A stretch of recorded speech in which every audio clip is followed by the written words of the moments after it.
So hello everyone, my name is Vishakha, welcome to my YouTube channel. आज जो हम class 12 का चैप्टर 1 जो है that is sexual reproduction in flowering plants, उसका पार्ट 1 में हम एक जो टिपिकल फ्लावर होता है उसका स्ट्रक्चर देखने वाले हैं। उसमें कौन कौन से पार्ट होते हैं और कौन से पार्ट का काम होता है फ्लावर में, कौन से पार्ट का नहीं होता, ये सब हम देखने वाले हैं डिटेल में। तो चलिए स्टार्ट करते हैं। अब आपको ये फ्लावर का पूरा स्ट्रक्चर दिख रहा होगा। इसमें सबसे नीचे वाले पार्ट को हम बोलते हैं थैलेमस। ओके, ये ग्रीन कलर का होता है। उसके ऊपर आपको एक ऐसे स्ट्रक्चर देखने को मिलेंगे, इसको बोलते हैं हम सेपल।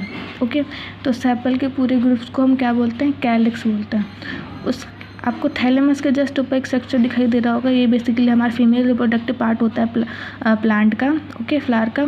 तो इसके तो 3 पार्ट होते हैं, सबसे ऊपर वाला, एक नीचे की जो आपको स्टॉक दिख रही है वो, और सबसे नीचे वाला स्ट्रक्चर ये बर्स्ट पार्ट होता है, फूला हुआ पार्ट होता है। इस पूरे स्ट्रक्चर को क्या बोलते हैं? पिस्टल बोलते हैं, या तो हम उसको गायनोशियम बोल सकते हैं। इसके 3 पार्ट होते हैं। सबसे पहले वाला पार्ट ये जो है सबसे ऊपर वाला, जहाँ पे पॉलन ग्रेन आके दिखेगा गिरेगा जब भी किसी और प्लांट से जो है पॉलन ग्रेन आएगा इस पर, क्योंकि फर्टिलाइजेशन तो इसके अंदर होनी है ना, ओवरी के अंदर, इस पे ओव्यूल इसके अंदर होता है। तो बेसिकली पॉलन ग्रेन को यहाँ पे आके गिरता है, तो ये जो स्ट्रक्चर होता है वो स्टिकी होता है और उसको हम क्या बोलते हैं? इसको बोलते हैं स्टिग्मा।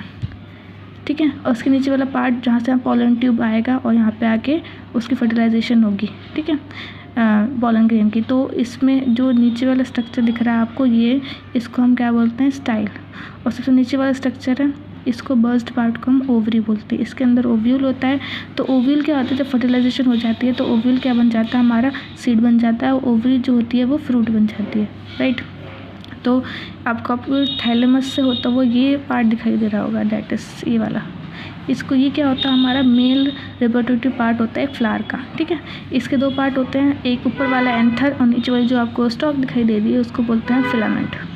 ठीक है, ये जो होता है ये हमारा फीमेल रिप्रोडक्टिव पार्ट है और ये हमारा मेल रिप्रोडक्टिव पार्ट है।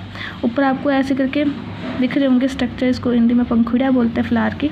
इसको बोलते हैं हम पेटल्स। ये पेटल्स क्या होते हैं? बेसिकली कि जो इंसेक्ट पॉलिनेटेड फ्लावर्स होते हैं बेसिकली उनमें ये ज़्यादा ब्राइटली कलर्ड होते हैं, ताकि इंसेक्ट जो है वो अट्रैक्ट हो सके प्लांट्स में फ्लावर के पास आने के लिए, क्योंकि पॉलिनेशन तो तब होगा ना जब पॉलन ग्रेन एक प्लांट से दूसरे प्लांट तक जाएगा। तो ये अट्रैक्ट करने के लिए जो पेटल्स है वो बहुत ब्राइटली कलर्ड होते हैं, इनमें ये फ्रेगरेंस होते हैं, ताकि इंसेक्ट जो है वो यहाँ से जो है अट्रैक्ट हो सके और पॉलिनेशन हो सके। ठीक है, तो ये जो होता है ये ऊपर वाला पार्ट एंथर हो गया, नीचे वाला क्या हो गया? फिलामेंट हो गया। ओके, इस पूरे जो पेटल्स जो होता है ना, पेटल्स के ग्रुप को हम होता है कोरोला बोलते हैं, कोरोला। ओके, ठीक है, तो जो हम एंथर की बात कर रहे थे, ये एंथर और नीचे वाला पार्ट इसका फिलामेंट। ठीक है, इस पर हम डिटेल थोड़ा जाएं।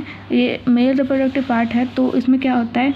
जैसे कि थैलेमस है, इसके ऊपर ये फिलामेंट जुड़ा हुआ है और ऊपर क्या है? एंथर है। तो एनसीईआरटी में आपके एनसीईआरटी में मेंशन है कि जो ये जो पार्ट होता है ऊपर का, जो फिलामेंट का ऊपर का पार्ट होता है तो एंथर से जुड़ा होता है, उसको बोलते हैं हम डिस्टल एंड। ठीक है, तो the part of the stamen which is attached to the anther is called distal end. ठीक है, और जो नीचे वाला जो होता है एंथर का पार्ट, ठीक है, पूरे स्टिग्मा का पार्ट